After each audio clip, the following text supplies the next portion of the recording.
اور اتنی تیاری ہے دنیا سجانے کی، چھوٹا گھر بڑا ہو جائے، بڑا گھر اور بڑا ہو جائے، چھوٹا کاروبار بڑا ہو جائے۔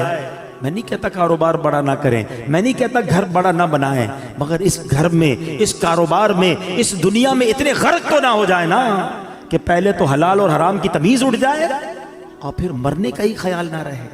خدا را دیکھو ایک بات یاد رکھیں، ہمارے ساتھ ایسا نہیں ہے کہ ہمیں کوئی ٹائم الگ الگ دیا گیا ہے کہ بھائی یہ ٹائم دنیا کے لیے تیاری کر لو اور یہ والے ٹائم آخرت کی تیاری کر لینا، پھر تو ٹھیک ہے، ہم کہیں گے آخری 10 سال میں آخرت کی تیاری کر لوں گا۔ نہیں، اسی ٹائمنگز میں، اسی زندگی میں ہمیں دنیا بہتر کرنی ہے تو کریں، آخرت بھی بہتر کرنی ہے، کہیں رہ نہ جائے آخرت۔ شیطان کیا کہتا ہے، بس مولانا ابھی بھی ہو سکتا ہے میرا بیان چل رہا ہے نا تو کوئی کہہ رہا ہوگا کہ باتیں تو بڑی اچھی کر رہے ہیں، بس رمضان سے نماز شروع کر دوں گا، بس یہ اگلے سال میں یہ حرام کام چھوڑ دوں گا، ہاں یار میں یہ غلط کام تو کرتا ہوں، میری ایک بری عادت تو لگی ہوئی ہے، میں یہ بے حیائی کا کام تو کر رہا ہوں، بس یار تھوڑے 2-4 مہینے بعد پکی توبہ کر لوں گا۔ یہی شیطان کا کام ہے کہ وہ لمبی امیدیں دلاتا ہے، لمبی امیدیں دلاتا ہے، بس تھوڑے دنوں بعد توبہ فوراً کرنی چاہیے۔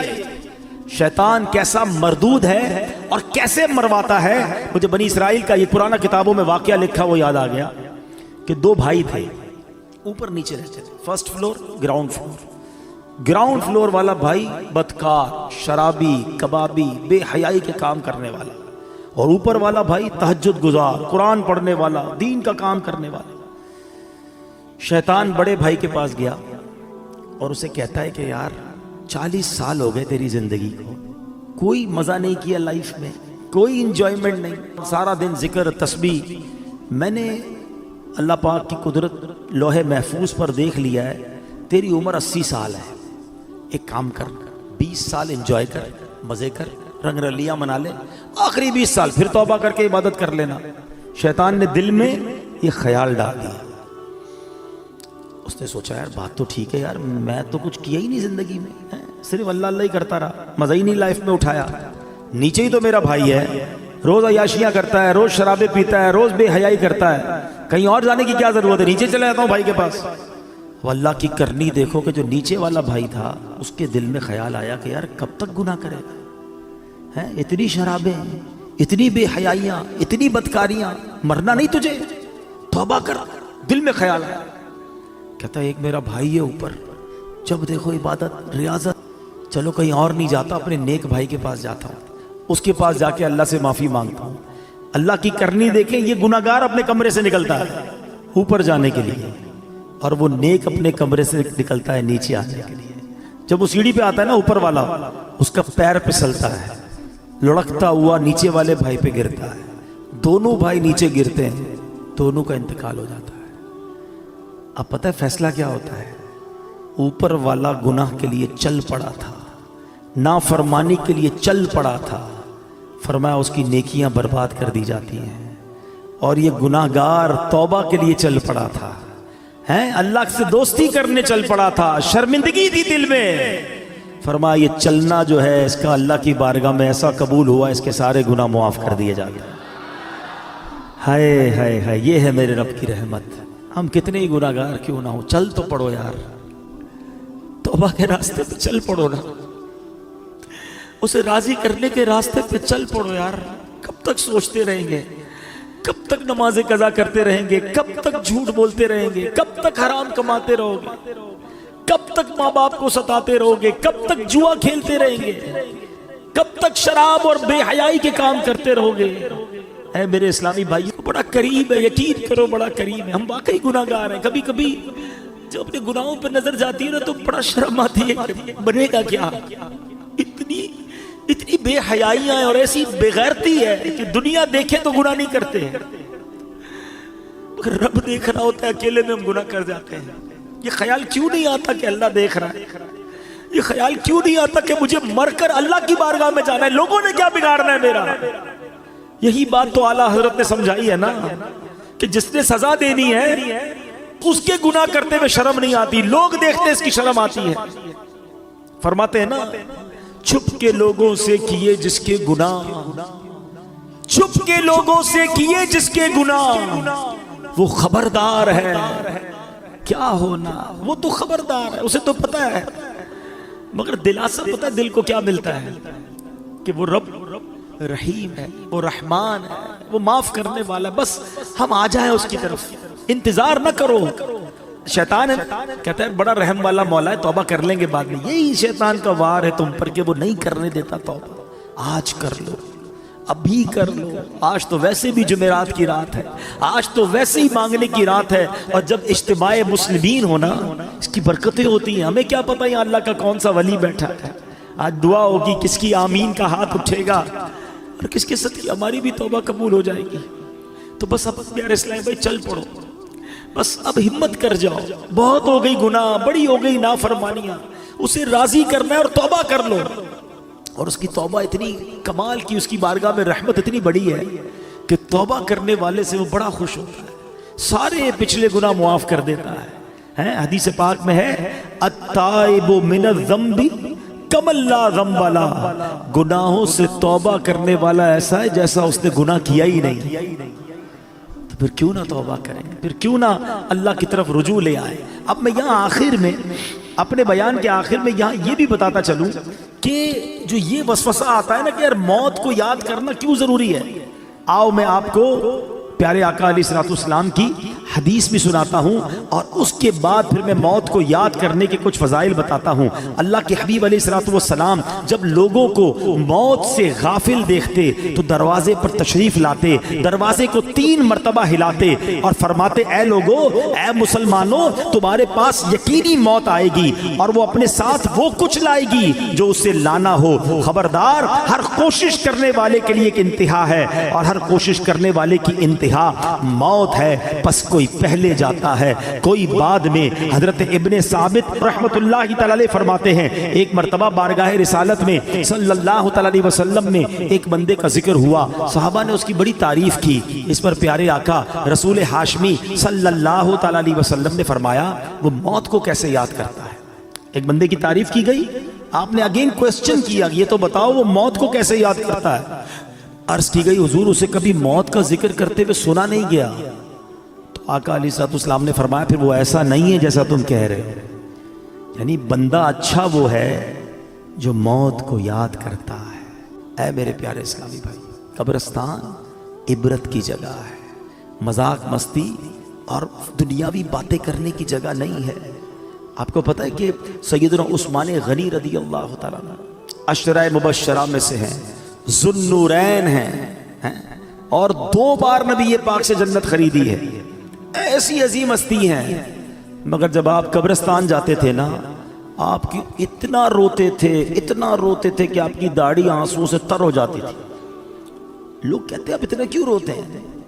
آپ کے سامنے کبھی حشر کی بات بھی ہوتی ہے، جہنم کا ذکر بھی ہوتا ہے، اب اتنا نہیں روتے۔ قبر کی بات ہوتی ہے یا آپ قبرستان جاتے رونا شروع کر دیتے ہیں۔ کتنی کمال کی بات کی آپ نے فرمایا قبر ہی پہلی منزل ہے، جو پہلی منزل میں کامیاب ہو گیا نا وہ آگے بھی کامیاب ہو گیا، جو ادھر ہی پکڑا گیا پھر آگے اور مشکل ہے نا۔ فرسٹ انٹری ٹیسٹ ہے سمجھ لو، ہیں قبر میں جاتے ہی امتحان ہوگا نا، قبر میں جاتے ہی سوالات ہوں گے۔ اگر سوال کے جواب دے دیے، اچھا مزے کی بات دیکھیں، یہ اسٹوڈنٹ بھی بیٹھے ہوں گے، امتحانات بھی ہوتے رہتے ہیں، اسٹوڈنٹ کوشش کرتے ہیں کسی طرح پیپر آؤٹ ہو جائے، پتہ چل جائے امتحان میں کون سا پیپر آئے گا۔ اچھا جب پیپر آؤٹ نہیں ہوتا تو کیا کرتے ہیں، پچھلے 5 سالہ پیپر لے کے بیٹھے ہوتے ہیں، یار ان میں سے کوئی سوال آئے گا ان کی تیاری کر لو۔ کمال دیکھو کہ یہ کیسا پیپر ہے کہ جس کے سوال پہلے سے ہی آؤٹ ہیں، سوال بھی آؤٹ ہے، جواب بھی بتا دیے گئے کہ 3 سوال ہونے ہیں۔ قبر میں جانے کے بعد ہر بندے سے سوال ہوگا من ربک، تیرا رب کون ہے، ما دینک، تیرا دین کیا ہے، اور پھر ایک پیارا سا چہرہ دکھایا جائے گا اور پوچھا جائے گا ما کنت تقول فی ھذا الرجل، کہ اس مبارک چہرے والی ہستی کے بارے میں دنیا میں کیا کہا کرتا تھا۔ اور تینوں سوالوں کا جواب ہمیں پتہ ہے، من ربک، ربی اللہ، اللہ ہمارا رب ہے نا، ما دینک، دین یہ الاسلام، دین میرا اسلام ہے۔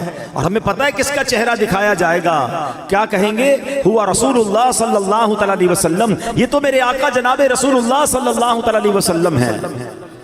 مگر یہ اتنا سمپل نہیں ہے، ہاں سوال بھی پتہ ہے، جواب بھی پتا ہے. اب میں آپ کو ایک کمپیریزن سمجھاتا ہوں. میرے بچوں جو خاص طور پہ اسٹوڈنٹس ہیں بلکہ جتنے بھی لوگ ہیں سب نے دنیا کے امتحان کبھی نہ کبھی دیے ہوں گے. What is the difference between worldly examination and examination of the grave? دنیا کے امتحان اور قبر کے امتحان کا میں فرق آپ کو سمجھاتا ہوں. دنیا کا امتحان جب بھی ہوگا ڈیٹ پہلے سے پتا ہوگا. ایسا ہی ہے نا؟ 2 مہینے باقی ہیں، 3 مہینے باقی ہیں، فلاں تاریخ کو میتھس کا پیپر ہوگا، پھر اردو کا ہوگا، پھر سائنس کا ہوگا، جو بھی پیپر ہے. پیپر کے ٹاپکس بھی پتہ ہیں، ڈیٹس بھی پتہ ہیں. ٹھیک ہے؟ جیسے جیسے امتحان قریب آئے گا ہم تیاری بڑھاتے جاتے ہیں. کل صبح پیپر ہے، رات نیند نہیں آتی. ایسا ہی ہے. سیکنڈ، دنیا کا پیپر جب بھی دے دے، آپ پیپر دیتے ہیں، رزلٹ کچھ دنوں بعد یا کچھ مہینوں بعد آتا ہے. ٹھیک ہے؟ تیسری بات، پیپر میں فیل ہو گئے، ایک چانس ملتا ہے. کیا کہتے ہیں اس کو؟ سپلیمنٹری پیپر یا ضمنی امتحان ہے کہ چلو یار فیل ہو گئے دوبارہ دے دو. اچھا اس میں بھی فیل ہو گئے، پھر کیا ہوگا؟ میکسیمم کیا ہو جائے گا؟ 1 سال اور پڑھنا پڑے گا نا. 8ویں کا امتحان دیا، پاس نہیں ہوئے، چلو بھائی 8ویں دوبارہ پڑھ لو، 9ویں دوبارہ پڑھ لو. یہ 4 باتیں یاد رکھیے گا. ڈیٹ پہلے سے پتا ہے، ٹھیک ہے، تاکہ تیاری کر لیں. سیکنڈ، امتحان کے بعد رزلٹ کافی دنوں بعد آتا ہے، اور ایک آدھا پیپر، ایک آدھا سوال رہ گیا تو سپلیمنٹری کا موقع ہے. چوتھا، اگر فیل ہی ہو گئے تو پھر کیا ہوگا؟ آپ کو 1 سال پڑھنا پڑے گا. ایک 5واں بھی مسئلہ ہے جو آج کل زیادہ ہے کہ دنیا کے امتحان میں تھوڑے پیسے دے کر، تھوڑی رشوت دے کر، معاذ اللہ، یہ چیٹنگ کر کے بھی لوگ پاس ہو جاتے ہیں. ایسا ہی ہے. یہ 5 باتیں یاد رکھنا. اب مجھے سچ بتاؤ، اس امتحان کی ٹینشن کتنی ہوتی ہے؟ جس کو دیکھو ہر بچہ امتحان کے دنوں میں، ہم بھی جاتے ہیں نا بیان کرنے، مسجد کے امام صاحب کے پاس بھی پرچی آ رہی ہوتی ہے، بچوں کے امتحان ہو رہے، دعا کر دے. ہر بچہ مل رہا ہوتا ہے، نوجوان مل رہا ہوتا ہے، حضرت پیپر دیے، دعا کر دے. ٹینشن. ایسا ہی ہے نا؟ اب بتاؤ تمہیں اس امتحان کی اتنی ٹینشن ہے. اچھا جتنے لوگ بیٹھے نا سارے پیپر دیتے بھی نہیں. کوئی کہے بھائی مجھے ٹینشن ہی نہیں لینی، میں نے پڑھنا ہی نہیں ہے، میں نے کوئی امتحان ہی نہیں دینا، تو آپ امتحان سے بچ جاؤ گے. میں جس امتحان کی بات کر رہا ہوں اس سے بچ کوئی نہیں سکے گا.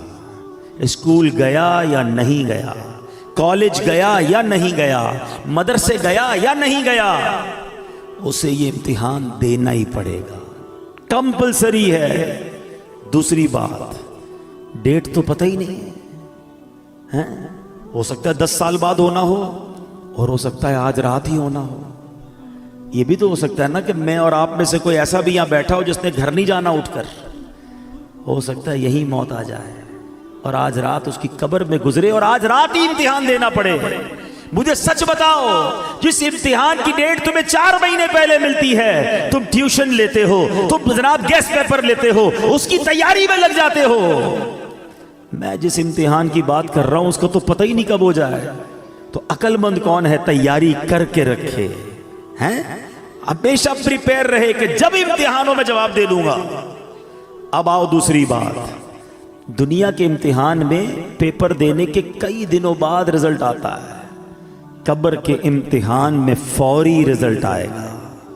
ادھر صحیح جواب دیے، ادھر جنت کی کھڑکی کھول دی جائے گی. پتہ ہے فرشتے کیا کہیں گے مرنے والے کو جو صحیح جواب دے گا نا؟ نم کا نومت العروس، سو جا کہ جیسے دلہن سوتی ہے. اسے قبر ایسے دبائے گی، قبر ہر کسی کو دبائے گی، یاد رکھیے گا. کسی کو تو ایسے دبائے گی جس سے رب ناراض ہوا، پسلیاں ایک دوسرے میں پیوست ہو جائیں گی، ٹوٹ جائیں گی پسلیاں. مگر کسی کو ایسے دبائے گی جیسے ماں دباتی ہے اپنے بچے کو، پیار سے. اور جس نے غلط جواب دیا، جو جواب نہ دے سکا، انتظار نہیں ہوگا، اسی وقت قبر میں جہنم کی کھڑکی کھلے گی، آگ برسا دی جائے گی اور قبر اسے تہس نہس کر دے گی. تیسری بات، کوئی سپلیمنٹری نہیں ہے. ارے فرشتوں سنو سنو، غلطی ہو گئی، ایک جواب غلط ہو گیا، رکو رکو دوبارہ جواب دینا ہے. نہیں، اونلی 1 چانس. ٹھیک ہے؟ اچھا ادھر کانسیکوینسز کیا تھے؟ ادھر نقصان کیا تھا کہ ایک بار فیل بھی ہو گیا تو کیا مسئلہ، 1 سال پڑھنا ہے نا.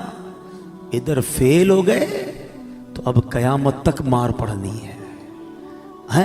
اب تو رب ناراض ہو گیا نا، اب تو سانپ ہیں، بچھو ہیں. کیوں نہ روئیں عثمان غنی رضی اللہ تعالیٰ عنہ، خدا کی قسم اس سے مشکل امتحان کوئی اور نہیں ہے.